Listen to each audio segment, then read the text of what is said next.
But just to be clear, you don't believe the Department of Justice had any plans to screw with you, investigate, indict, bring you to trial, anything, until they were approached by this group of short sellers who was like, hey, you should look into this Trevor Milton.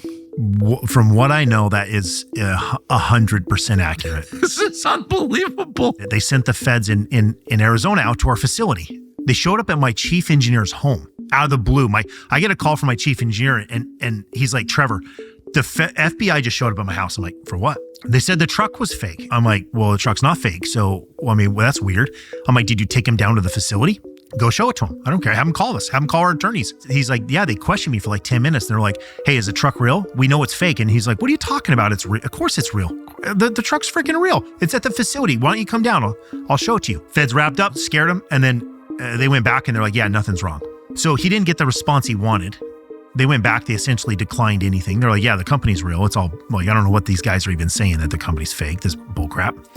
So then he moves from essentially the Eastern District to the Southern District. Then they go essentially to different prosecutors, people they have better connections with. And next thing you know, the Southern District opens up an investigation. So this is after the Eastern District already turned it down, looked at it and said, there's nothing wrong. So then the Southern District gets it and decides they want to take me down. But this is all being shopped by a guy who's hoping to get rich from your failure. Exactly. Why is he not in jail? That's the question that should be answered. So then what happens is that, he creates this big report and he shares it with the government. So he takes out a huge position that your stock's going to collapse. But we know that he made somewhere between $30 and $100 million off of this short. Within 48 hours, the Department of Justice sends all their subpoenas to everybody, like our entire company, us, our attorneys, me, everyone, like scaring the shit out of everybody. And as a publicly traded company, you have to disclose it.